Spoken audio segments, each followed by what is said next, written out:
करण ने जब कोई जवाब नहीं दिया तो मधु ने आंसू भरी नजरों से उसकी ओर देखा और उसके गाल को छूकर बोली, करण आप मुझसे इसलिए नाराज है ना क्योंकि मैंने अपनी जान खतरे में डाली। पर करण अगर आप कुछ दिन और मुझसे ऐसे ही नाराज रहे तो मेरी जान तो अपने आप निकल जाएगी। शट अप मधु, करण उसे अपनी बाहों में भरकर बोला। मधु आगे कुछ नहीं बोली, बस उसने अपनी आंखें बंद कर ली। करण उसे अपनी बाहों में जकड़ते हुए बोला, मैं तुमसे नाराज नहीं हूं मधु, बिल्कुल भी नाराज नहीं हूं। मधु के रोते हुए चेहरे पर हल्की सी मुस्कान आ गई। उसने बहुत प्यार से करण की ओर देखा। करण ने उसके आंसू पोंछे और उसके माथे को चूमकर बोला, मधु मेरी नाराजगी अगर तुम्हें तकलीफ दे रही थी तो तुमसे नाराज होकर मैं भी खुश नहीं था। तुम्हारी एक मुस्कुराहट से मेरी सारी दुनिया मुस्कुराने लगती है और तुम्हारी आंखों से गिरा एक आंसू मुझे इतना दर्द पहुंचाता है जितना किसी इंसान को हजारों सुइयां एक साथ चुभाने पर भी नहीं होता होगा। तुम मेरे जीने की वजह बन गई हो। उस रोज अगर तुम्हें कुछ हो जाता तो मैं भी जिंदा नहीं रहता। तुम्हारी जिंदगी के साथ अब मेरी भी जिंदगी के तार जुड़ चुके हैं मधु, इसलिए दोबारा अपनी जिंदगी कभी खतरे में मत डालना और अपने करण पर भरोसा रखना। ना वो तुम्हें कुछ होने देगा और ना खुद को, समझी तुम? मधु फिर से उसके सीने से लग गई। आई एम सॉरी करण, उस पल मैं बहुत डर गई थी। जैसे जैसे आपके कदम उस खाई की ओर बढ़ रहे थे मुझे ऐसा लग रहा था जैसे कोई मुझसे मेरी जिंदगी छीन रहा हो। इसलिए उस पल मुझे जो सही लगा मैंने वही किया। वो क्या है ना, आज तक मुझे इतना प्यार कभी नहीं मिला करण, जितना पिछले कुछ महीनों में मुझे आपने दिया है। बचपन से जिस तरह की जिंदगी मैंने जी है उसमें मुझे दर्द के सिवा कभी कुछ मिला ही नहीं। सुबह उठने से लेकर रात के सोने तक मैं माँ के ताने सुनती थी, कभी मुझे जन्म देने वाली माँ की वजह से तो कभी पापा के साथ हुए हादसे की वजह से। सुबह तो मुस्कुराकर हो जाती थी पर रात बिना आंसुओं के कभी बीती ही नहीं। हर बात के लिए सिर्फ मुझे ही दोषी ठहराया जाता था। मैंने बचपन से अपने पापा की आंखों में मेरे लिए कुछ ना कर पाने की बेबसी देखी है। उनकी बेबस आंखों ने मुझे कभी सुकून से सोने ही नहीं दिया। हर वक्त मेरे दिल में बस यही चलता था कि मैं कुछ भी करके अपने पापा को उनके पैरों पर खड़ा कर दूं और माँ को जिंदगी में कभी किसी चीज की कमी ना महसूस होने दूं, ताकि एक दिन वो मुझसे नफरत करना बंद कर दे। बस इसलिए मैं सुबह 7 बजे गायत्री निवास पहुंच जाती थी दादी माँ का ख्याल रखने। ऐसे में अगर मुझे कुछ पल अपने लिए जीने को मिलते थे तो वो बस मीरा के साथ मिलते थे। उसका कुछ देर का साथ मेरी दिन भर की थकान को पल भर में मिटा देता था। पर चाह कर भी मीरा दिल्ली में हुए उस हादसे के निशान मेरे मन से कभी नहीं मिटा सकी। और फिर शिमला का वो हादसा, उस हादसे ने तो मुझसे मेरा सब कुछ ही छीन लिया था। पर वो हादसा मेरी जिंदगी में आपको ले आया और आपसे लड़ते झगड़ते मैं कब आपसे प्यार करने लगी मुझे पता ही नहीं चला। और फिर मुझे जिंदगी का एक और दर्द मिला। जिस इंसान से मैं प्यार करती थी वो तो पहले से ही किसी और का था। इतने सारे दर्द जब मुझे एक साथ मिले करण, तो मैंने कैसे खुद को संभाला था ये सिर्फ मैं जानती हूँ। इतने दर्द के बाद मुझे किस्मत से आपका साथ मिल गया, आपका बेहिसाब प्यार मिला जो ख्वाब मैंने देखा ही नहीं। मेरा वो ख्वाब पूरा हो गया। करण बिना कुछ कहे उदास होकर उसकी बातें सुन रहा था। मधु ने फिर से उसकी ओर देखा और रोते हुए बोली, करण अब तो ये हाल है कि मैं सुबह उठते ही महादेव से पहले आपका नाम लेती हूँ। सुबह जब मेरी आंखें खुलती है तो मैं आपकी बाहों में होती हूँ और मुझे लगता है कि अब दुनिया का कोई दर्द मुझे कभी छू भी नहीं सकता। और अगर रात में जब आप मेरे पास होते हैं तो मैं सुकून से सोती हूँ, पर अगर आप पास नहीं होते तो मेरी नींद भी मेरा साथ छोड़ देती है। ये सब सुनकर करण मन ही मन बोला, प्लीज मधु ये सब कहकर मेरी मुश्किलें और मत बढ़ाओ। बहुत मुश्किल से मैंने हिम्मत जुटाई थी तुम्हें नंदिनी की हालत का सच बताने के लिए, पर अब कैसे कुछ कहूँ। तभी मधु ने फिर से कुछ कहना चाहा तो करण ने उसके होठों पर अपनी उंगली रख दी और उसकी आंखों में देखकर बोला, कुछ मत कहना मधु, क्योंकि जो बीत गया वो तुम्हारा बीता हुआ कल था और जो तुम्हारे सामने है वो तुम्हारा आज और आने वाला कल है। बीती बातों को याद करके अगर तुम्हारी आंखों से एक आंसू भी बहा तो मुझे लगेगा कि कहीं ना कहीं मेरे प्यार में ही कोई कमी रह गई है, जो मैं बीते वक्त में तुम्हें मिले जख्मों को अब तक नहीं भर सका। नहीं करण, मधु ने उसके होठों पर अपनी हथेली रख दी। करण एकटक उसे देखने लगा तो वो फिर से बोली, प्लीज करण ऐसा मत कहिए। अगर मुझे पता होता कि मेरे ये सब कहने से आपके मन में ये ख्याल आएगा तो आपकी कसम मैं ये सब कभी नहीं कहती, कभी नहीं। मैं अपना अतीत भूल चुकी हूँ। और आपके साथ बहुत खुश हूँ, बहुत खुश। आज के बाद मैं कभी अपने बीते हुए कल के बारे में नहीं सोचूंगी, प्रॉमिस। करण ने बिना कुछ कहे उसकी दोनों बाहें पकड़ी और उसे स्विमिंग पूल के पास रखी टेबल के पास लेकर आया और उसे चेयर पर बैठाते हुए बोला, बैठो। मधु उसे देखते हुए बैठ गई।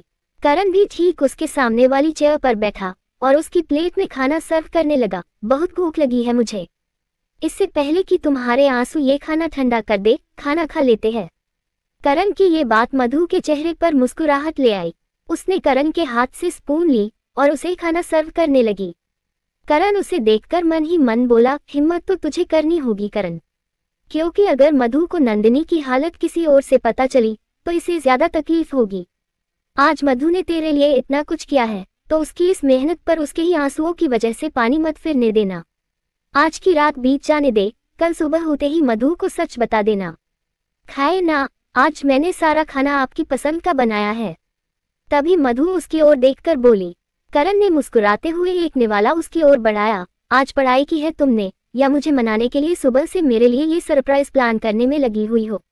मधु ने वो निवाला खाया और करण को खिलाते हुए बोली, सारा दिन पढ़ाई करते हुए यही तो सोच रही थी कि आपको कैसे मनाऊं। फिर शाम को आपको मनाने के लिए ये सब करने का ख्याल मन में आया तो आरव की मदद से ये सब किया। पर अब लगता है कि मैंने बेवजह ही इतनी मेहनत की, क्योंकि आप तो ऐसे ही मान गए।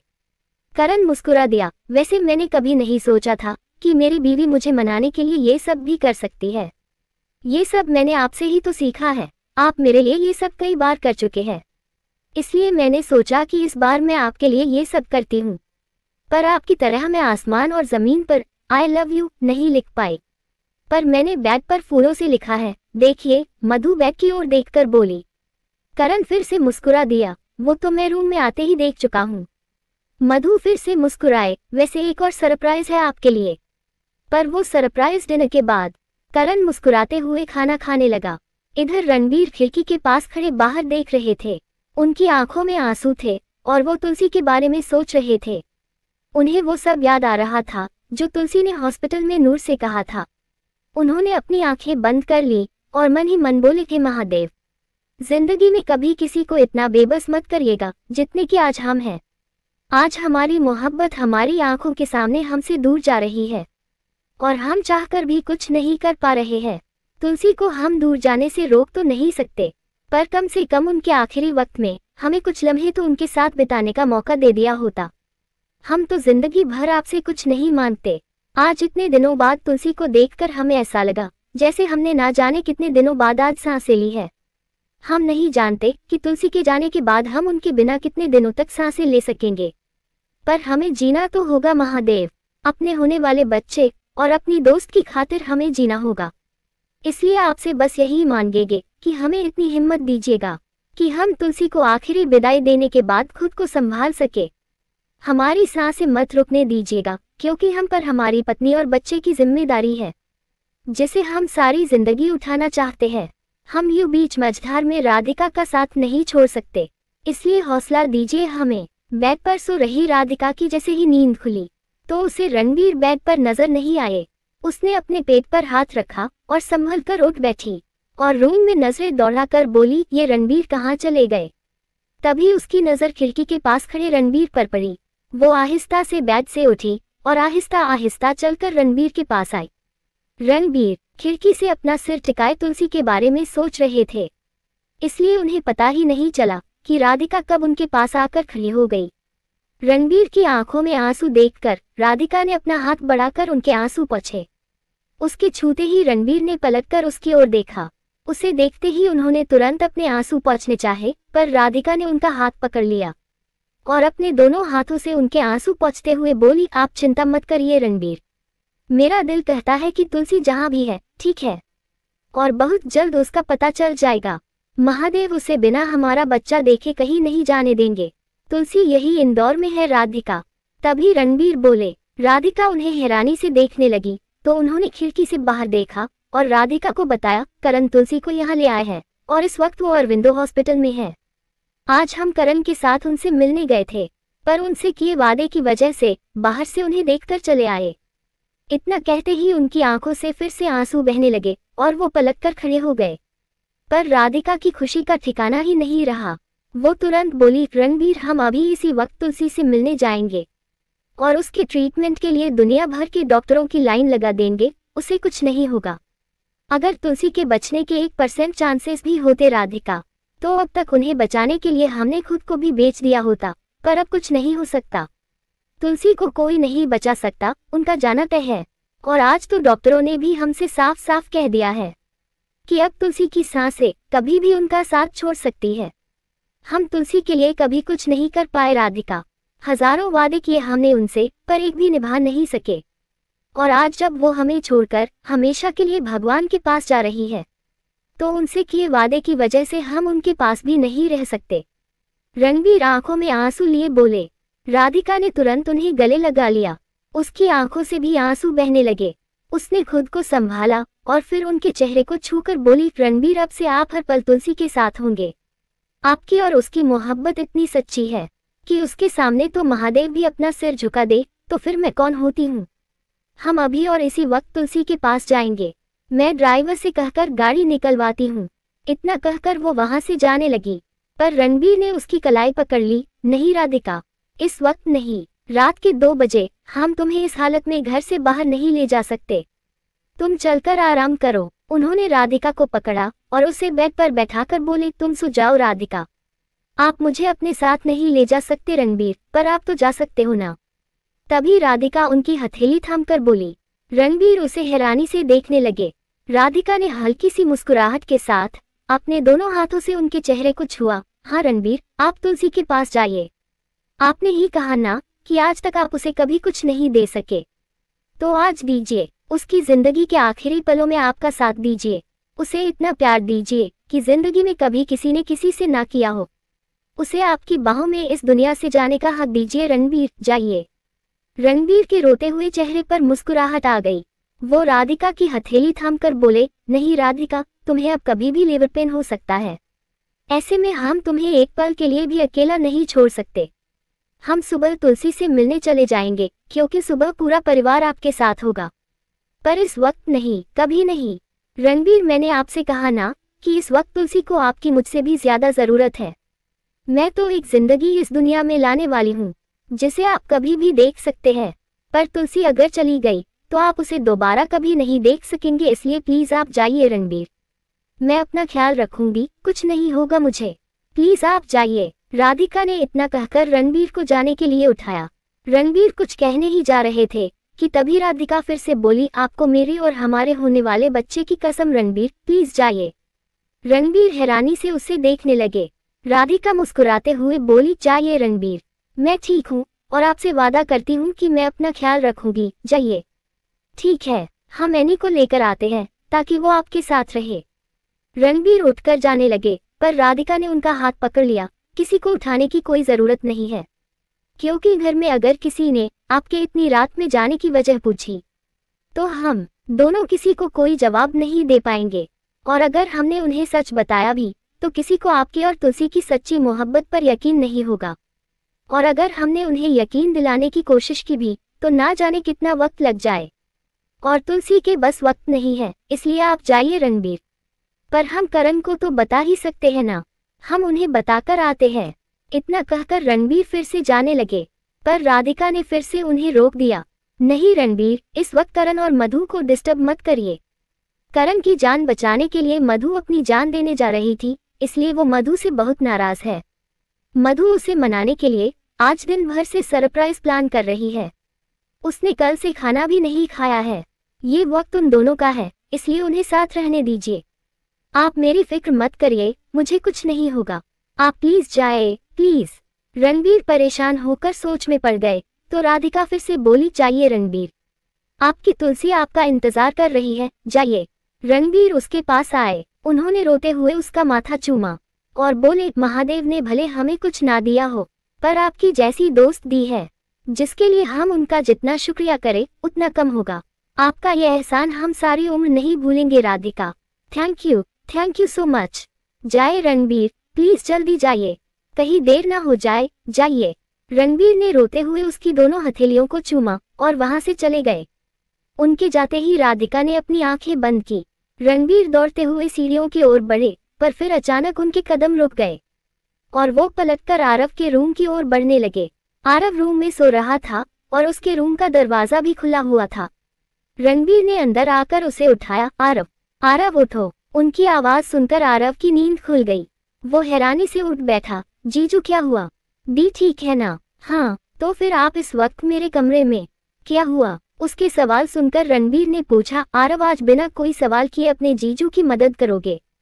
हाँ जीजू, बोलिए ना, आरव बेड से उठकर बोला। रणबीर ने उसके कंधे पर हाथ रखा। आरव, जब तक मैं वापस नहीं आ जाता अपनी दी का ख्याल रखना प्लीज। आरव कुछ कहने जा ही रहा था कि तभी रणबीर फिर से बोले, तुमने मुझसे कुछ ना पूछने का वादा किया है ना, तो प्लीज इस वक्त कोई सवाल मत करो और अपनी दी के पास रहो, प्लीज रहोगे ना? आरव ने आहिस्ता से अपना सिर हिला दिया तो रणबीर तेजी से वहां से चले गए। उनके जाते ही आरव सोच में पड़ गया।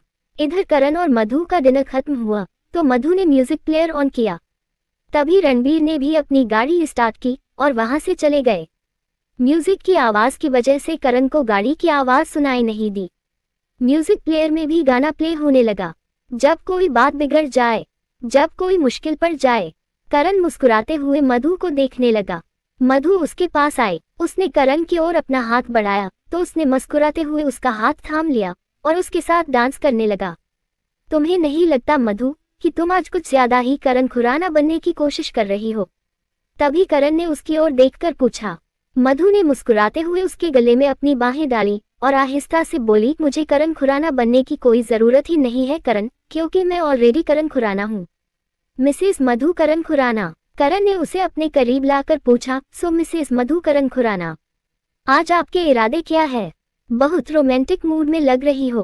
पहले ये रूम डेकोरेशन, फिर कैंडल लाइट डिनर और अब ये रोमांटिक डांस। मुझे मनाने के लिए और क्या क्या प्लान किया है तुमने? मधु ने बिना कुछ कहे मुस्कुराते हुए पहले उसके माथे को चूमा और फिर उसकी दोनों आंखों को, फिर उसने उसके दोनों गालों को चूमा। करण थोड़ा हैरान था पर मधु को अपने करीब देखकर बहुत खुश भी था। उसने मधु के बालों को उसके चेहरे से हटाकर उसके माथे को चूमा और बोला, आई लव यू मधु। मधु उसके सीने से लग गई। मैं भी आपसे बहुत प्यार करती हूँ करण, बस इसलिए ही तो आपको खोना नहीं चाहती। पर अब जब ऋषभ नाम का बुरा साया हमेशा के लिए हमारी जिंदगी से दूर चला गया है तो मेरा ये डर हमेशा के लिए दूर हो गया है। अब हमारी जिंदगी में सिर्फ खुशियां होगी, ढेर सारी खुशियां, है ना? करण ने उसे अपनी बाहों में भरकर जवाब दिया। हाँ मधु, अब तुम्हारे दामन में सिर्फ खुशियां होगी और वो भी इतनी कि तुमसे समेटी भी नहीं जाएगी। मधु के चेहरे पर मुस्कुराहट आ गई। उसने करण को और कसकर पकड़ लिया और मन ही मन बोली, मेरी खुशी तो आपसे है करण। आप मेरे पास हो तो मेरे पास सारे जहां की खुशियां हैं और अब मैं अपनी खुशियां किसी के लिए भी कुर्बान नहीं करूंगी, किसी के लिए भी नहीं, नंदिनी के लिए भी नहीं। कल अगर वो करण की जिंदगी में लौट आए तो मैं उससे हाथ जोड़कर कह दूंगी कि वो चाहे तो मुझसे मेरी सांसें मांग ले, पर मेरे करण को मुझसे दूर करने के बारे में कभी ना सोचे, क्योंकि मैं करण के बिना नहीं रह सकती, नहीं रह सकती मैं इनके बिना। इतना कहकर उसने अपनी आंखें बंद कर ली। तभी करण ने उसे अपनी बाहों में उठाया और बैग की ओर बढ़ने लगा। करण, कहाँ ले जा रहे हैं आप मुझे? मुझे अभी और डांस करना है। तभी मधु फिर से बोली, शट अप मधु, बहुत रात हो गई है, चुपचाप चलकर सो जाओ। इतना कहकर करण 2 कदम ही चला था कि मधु मचलते हुए बोली, नहीं मुझे इतनी जल्दी नहीं सोना, मुझे अभी और डांस करना है, नीचे उतारिए मुझे। क्या कर रही हो मधु? हम दोनों गिर जाएंगे। पर मधु खुद को छुड़ाते हुए फिर से बोली, करण मुझे नीचे उतारिए। करण खुद को संभाल पाता उसके पहले ही उसका पैर फिसल गया और वो मधु के साथ पुल में जा गिरा और गुस्से में उसे घूरने लगा। पर मधु को हंसी आ गई। उसे हंसता देख करण भी मुस्कुराने लगा। दोनों एक दूसरे को बहुत प्यार से देखने लगे। इधर आरव राधिका के कमरे में पहुंचा पर वो वहां नहीं थी। ये दी कहाँ चली गई? आरव ने वॉशरूम का दरवाजा नॉक किया पर दरवाजा खुला हुआ था और अंदर कोई नहीं था। वो राधिका को ढूंढते हुए नीचे आया पर उसे वो वहां भी नजर नहीं आई। तभी उसकी नजर पूजा घर पर पड़ी। वो पूजा घर की ओर बढ़ा तो उसने देखा कि राधिका भगवान के आगे हाथ जोड़े बैठी थी। आरव उससे कुछ कहने जा ही रहा था पर तभी राधिका रोते हुए बोली, हे भगवान, मत बनाइए मुझे रणबीर का गुनहगार, प्लीज मत बनाइए। मेरी वजह से उन्होंने उनकी मोहब्बत हमेशा के लिए खो दी वो चाहकर भी मेरी खातिर तुलसी को नहीं अपना पाए। मेरी वजह से तुलसी को जिंदा होकर भी सबकी नजरों में मरना पड़ा। पर आज जब वो अपनी जिंदगी के आखिरी पलों को जी रही है तो उसकी बस यही ख्वाहिश है कि वो हमारे बच्चे को देख सके। हे भगवान, तुलसी की इस आखिरी ख्वाहिश को पूरा कर दीजिए। उसके पास अब ज्यादा वक्त नहीं है, उसे कभी भी कुछ भी हो सकता है। प्लीज उसे इतनी सांसें और दे दीजिए कि वो हमारे बच्चे की एक झलक देख सके, वरना रणबीर खुद को कभी माफ नहीं कर पाएंगे। बहुत प्यार करते हैं वो तुलसी से, बहुत प्यार। और मैं जानती हूँ कि वो मुझसे उतना प्यार कभी नहीं करेंगे जितना वो तुलसी से करते हैं। पर फिर भी मैं उनका साथ जिंदगी भर देना चाहती हूँ, क्योंकि मैं उनसे बहुत प्यार करती हूँ और मेरा प्यार स्वार्थी नहीं है। अगर रणबीर मेरे खातिर, मेरे बच्चे की खातिर, ये जानते हुए भी तुलसी को खुद से दूर कर सकते हैं कि उसे कैंसर है, तो उनके लिए मैं इतना तो कर ही सकती हूँ कि उनकी तुलसी को उनकी बाहों में मरने का हक दे सकूं। इसलिए मैंने रणबीर को तुलसी के पास भेज दिया। पर भगवान, उसे तब तक कुछ मत होने देना जब तक कि मैं हमारे बच्चे को उसकी गोद में नहीं डाल देती। बस इतनी सी विनती सुन लीजिए मेरी। जिंदगी भर आपसे अपने लिए कुछ नहीं मांगूंगी, कुछ नहीं मांगूंगी। इतना कहकर वो फूट फूट कर रोने लगी। आरव ये सुनकर मन ही मन बोला, तुलसी दी जिंदा है और उन्हें कैंसर है। वो वही खड़ा कुछ देर सोचता रहा। राधिका भी उठकर पूजाघर से बाहर आई, पर आरव को वहां देखकर वो हैरान रह गई। वो कुछ कह पाती उसके पहले ही आरव ने पूछा, तुलसी दी जिंदा है? राधिका कुछ नहीं बोल पाई, बस रोने लगी। आरव उन्हें एकटक देखने लगा। उसने फिर से पूछा, दी आधा सच तो मैं जान चुका हूँ, अब पूरा सच जानना चाहता हूँ। प्लीज बताइए मुझे कि बात क्या है। जीजू इतनी रात को आपको अकेला छोड़कर कहाँ गए हैं? राधिका ने रोते हुए आरव की ओर देखा और फिर उसे पूरी बात बताने लगी।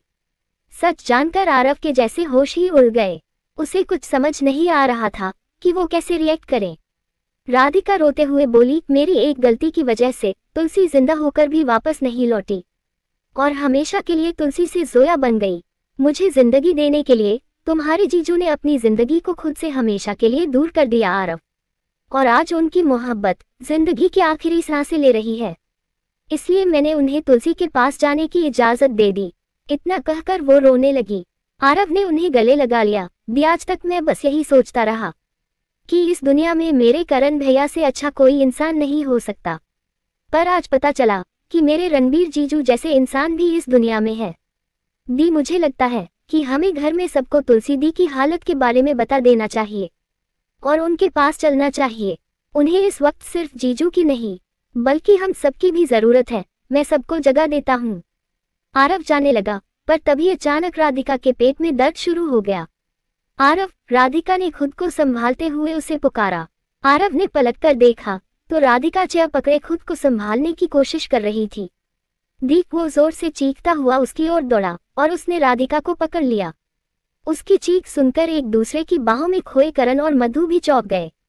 ये तो आरव की आवाज है। करण मधु की ओर देखकर बोला, लेखिका कविता वर्मा।